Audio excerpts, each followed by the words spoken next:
ಸ್ನೇಹಿತರೆ, ನೀವು ನೋಡ್ತಾ ಇದ್ದೀರಾ ಸ್ಪೀಡ್ ಸರ್ಕಾರಿ ಮಾಹಿತಿ ಯೂಟ್ಯೂಬ್ ಚಾನಲ್. ಸ್ನೇಹಿತರೆ, ಇವತ್ತಿನ ಈ ಒಂದು ವಿಡಿಯೋದಲ್ಲಿ ಗೃಹಲಕ್ಷ್ಮಿ ಯೋಜನೆಯ ಕೆಲವೊಂದಿಷ್ಟು ಮಾಹಿತಿಗಳನ್ನು ತಿಳಿಸಿಕೊಡ್ತಾ ಇದ್ದೀನಿ. ಏನೆಂದರೆ, ಈಗ BPL ರೇಷನ್ ಕಾರ್ಡ್ಗಳು ರದ್ದಾಗ್ತಾ ಇರುವಂಥದ್ದು. BPL ರೇಷನ್ ಕಾರ್ಡ್ನಿಂದ APL ಕಾರ್ಡ್ಗೆ ಕೂಡ ಕನ್ವರ್ಟ್ ಆಗಿದೆ ಕೆಲವೊಂದಿಷ್ಟು ರೇಷನ್ ಕಾರ್ಡ್ಗಳು. 80,000 BPL ರೇಷನ್ ಕಾರ್ಡ್ಗಳು ಇಲ್ಲಿ ನೇರವಾಗಿ APL ಕಾರ್ಡ್ಗೆ ವರ್ಗಾವಣೆ ಮಾಡಿದಿರುವಂಥದ್ದು.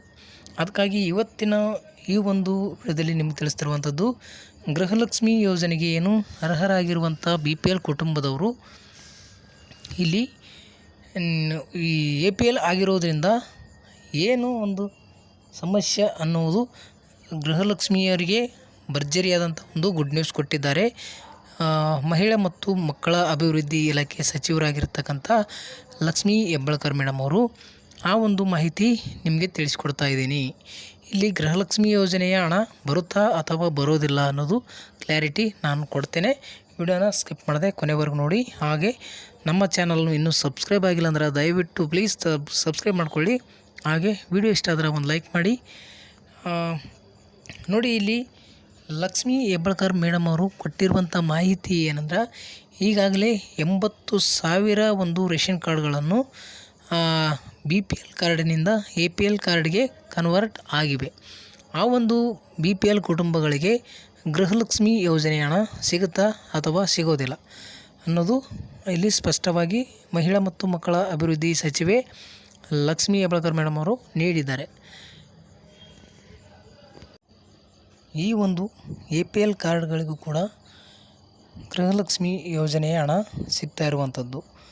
ಅದಕ್ಕಾಗಿ ಈ ಲಕ್ಷ್ಮೀ ಹೆಬ್ಬಾಳ್ಕರ್ ಮೇಡಮ್ ಅವರು ಯಾವುದೇ ಒಂದು ತಲೆ ಕೆಡಿಸಿಕೊಳ್ಳುವಂಥ ಅವಶ್ಯಕತೆ ಇಲ್ಲ. APL ಆದರೂ ಕೂಡ ಅದು ಅಧಿಕಾರಿಗಳ ಒಂದು ನಿರ್ಲಕ್ಷ್ಯದಿಂದ ಆಗಿದೆ ಅಂತ ಹೇಳ್ತಾ ಇರುವಂಥದ್ದು. ಅದಕ್ಕಾಗಿ ಅದು 80,000 ಒಂದು BPL ಕುಟುಂಬಗಳು APL ಕಾರ್ಡ್ಗೆ ಕನ್ವರ್ಟ್ ಆದರೂ ಕೂಡ ಇಲ್ಲಿ ಯಾವುದೇ ಒಂದು ತಲೆ ಕೆಡಿಸಿಕೊಳ್ಳುವಂಥ ಅವಶ್ಯಕತೆ ಇಲ್ಲ. ಯಾಕೆ ಅಂದರೆ, ಇಲ್ಲಿ ನಿಮಗೆ APL ಕಾರ್ಡ್ಗೆ ಕೂಡ ಒಂದು ಗೃಹಲಕ್ಷ್ಮಿ ಯೋಜನೆ ಹಣ ಆಗ್ತಾ ಇರುವಂಥದ್ದು. ಅದಕ್ಕಾಗಿ ಈ ಒಂದು ಗೃಹಲಕ್ಷ್ಮಿ ಯೋಜನೆ ಯಾವುದೇ ಕಾರಣಕ್ಕೂ ನಿಲ್ಲಿಸೋದಿಲ್ಲ. ಅವ್ರಿಗೂ ಕೂಡ ಕಂಟಿನ್ಯೂಸ್ ಆಗಿ ಏನು ಒಂದು ಗೃಹಲಕ್ಷ್ಮಿ ಯೋಜನೆಯ ಪೆಂಡಿಂಗ್ ಹಣ ಇರುತ್ತೋ ಅಥವಾ ಇನ್ನು ಮುಂದಿನ ಕಂತುಗಳು ಕೂಡ ನಿಲ್ಲಿಸೋದಿಲ್ಲ. ಅದು ಏನು ಕಂಟಿನ್ಯೂ ಆಗಿ ಯಾವ ರೀತಿ ಮೊದಲು ಕೊಡ್ತಾ ಇರ್ತೀವಿ ಅದೇ ರೀತಿಯಾಗಿ ಎಲ್ಲ ಒಂದು ಫಲಾನುಭವಿಗಳಿಗೂ ಕೂಡ ನೀಡ್ತೀವಿ. ಇಲ್ಲಿ ಯಾರೂ ಕೂಡ ಒಂದು ರೇಷನ್ ಕಾರ್ಡು ಎಂಥವ್ರಿಗೂ ಒಂದು BPL ಕುಟುಂಬಗಳು ಇದ್ದರೂ ಕೂಡ ಯಾರಿಗೆ ಸಿಗೋದಿಲ್ಲ. APL ಇದ್ದರೂ ಅವರಿಗೆ ಗೃಹಲಕ್ಷ್ಮಿ ಯೋಜನೆ ಹಣ ಸಿಗುತ್ತೆ.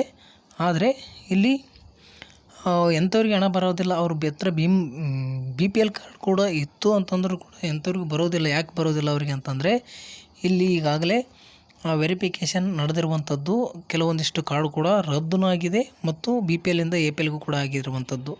ಈಗ ನೀವು ಮಾಧ್ಯಮಗಳಲ್ಲಿ ಕೂಡ ಲಕ್ಷ್ಮೀ ಹೆಬ್ಬಾಳ್ಕರ್ ಮೇಡಮ್ ಅವರು ಮಾತಾಡ್ತಾ ಇರುವಂಥದ್ದು ಗಮನಿಸಿರ್ತೀರ. ಅದಕ್ಕಾಗಿ ಕೆಲವೊಂದಿಷ್ಟು ಜನರಿಗೆ ಇಲ್ಲಿ BPL ಕಾರ್ಡ್ ಇದ್ದರೂ ಕೂಡ ಬರೋದಿಲ್ಲ. ಅವರು ಕಾರ್ಡ್ ರದ್ದು ಆಗಲಿ ಅಥವಾ ಆಗದೇ ಇರಲಿ ಅವರಿಗೆ ಬರೋದಿಲ್ಲ. ಯಾರ್ಯಾರಿಗೆ ಬರೋದಿಲ್ಲ ಅಂತಂದರೆ, ಅವರೇನು ಇನ್ಕಮ್ ಟ್ಯಾಕ್ಸ್ ಪೇ ಮಾಡಿರ್ತಿರ್ತಾರೆ ಅಂಥವ್ರಿಗೆ ನಾವು ಖಂಡಿತವಾಗಿಯೂ ಅದರ ಬಗ್ಗೆ ನಾವು ಮಾತಾಡೋದಿಲ್ಲ ಅಂತ ಹೇಳಿದ್ದಾರೆ. ಗೃಹಲಕ್ಷ್ಮಿ ಯೋಜನೆಯ ಬಗ್ಗೆನೇ ಅವರು ಸಪ್ರೇಟಾಗಿ ಒಂದು ಮಾಹಿತಿಯನ್ನು ಕೊಟ್ಟಿರುವಂಥದ್ದು. ಅವರು ಯಾವುದೇ ಒಂದು ರೇಷನ್ ಕಾರ್ಡ್ ರದ್ದಿನ ಬಗ್ಗೆ ಯಾವುದ್ರ ಬಗ್ಗೆನೂ ನಾನು ಮಾತಾಡೋದಿಲ್ಲ. ಇಲ್ಲಿ ನೇರವಾಗಿ ನಾನು ಹೇಳುವುದು ಏನಂದ್ರೆ, ಗೃಹಲಕ್ಷ್ಮಿ ಯೋಜನೆಗೆ ಹಣ APL ಕಾರ್ಡ್ ಆದರೂ ಕೂಡ ಅವರಿಗೆ ನಾವು ಹಾಕ್ತಾನೇ ಇರ್ತೇವೆ. ಯಾವುದೇ ಕಾರಣಕ್ಕೂ ಅವರ ಒಂದು ರೇಷನ್ ಕಾರ್ಡ್ ಡಿಲೀಟ್ ಆದರೂ ಕೂಡ ಅವರಿಗೆ ಒಂದು ಅಮೌಂಟ್ ಹೋಗೋದಿಲ್ಲ. BPL ಕಾರ್ಡಿಂದ APL ಆಗಿರುವಂಥವ್ರಿಗೆ ನಾವು ಹಣ ಹಾಕ್ತೇವೆ ಅಂತ ಸ್ಪಷ್ಟವಾಗಿ ಹೇಳಿರುವಂಥದ್ದು. ಗೃಹಲಕ್ಷ್ಮಿಯರಿಗೆ ಒಂದು ಇದು ಭರ್ಜರಿ ಗುಡ್ ನ್ಯೂಸ್ ಅಂತ ಹೇಳ್ಬೋದು. ಅವ್ರ ರೇಷನ್ ಕಾರ್ಡ್ APL ಆದರೂ ಕೂಡ ಅವರಿಗೆ ಅಮೌಂಟ್ ಹೋಗುತ್ತೆ ಅಂತಂದರೆ ಮತ್ತು ಯಾರಿಗೆ ಖುಷಿ ಇರೋಲ್ಲ. ಅದಕ್ಕಾಗಿ ಈ ಮಾಹಿತಿ ನಿಮಗೆ ತಿಳಿಸಿಕೊಟ್ಟಿದ್ದೇನೆ. ಇನ್ನೂ ಒಂದು ಹೊಸ ರೇಷನ್ ಕಾರ್ಡ್ ಬಗ್ಗೆ ಅಪ್ಡೇಟ್ ಇದೆ. ಹೊಸ ರೇಷನ್ ಕಾರ್ಡ್ಗೆ ಯಾರೋ ನಮ್ಮ ಒಬ್ಬ ಸಬ್ಸ್ಕ್ರೈಬರು ಕೇಳಿದರು, ಹೊಸ ರೇಷನ್ ಕಾರ್ಡ್ಗೆ ಅರ್ಜಿ ಸಲ್ಲಿಸುವಂಥ ಪ್ರಕ್ರಿಯೆ ಇನ್ನೂ ಚಾಲುವಿದೆ ಅಂತ ಕೇಳಿದರು. ದಯವಿಟ್ಟು ಇನ್ನೂ ರೇಷನ್ ಕಾರ್ಡ್ಗೆ ಅರ್ಜಿ ಸಲ್ಲಿಸುವಂಥ ಪ್ರಕ್ರಿಯೆ ಪ್ರಾರಂಭ ಇದೆ. ಯಾರಾದರೂ ಸಲ್ಲಿಸುವವರು ಸಲ್ಲಿಸಿ.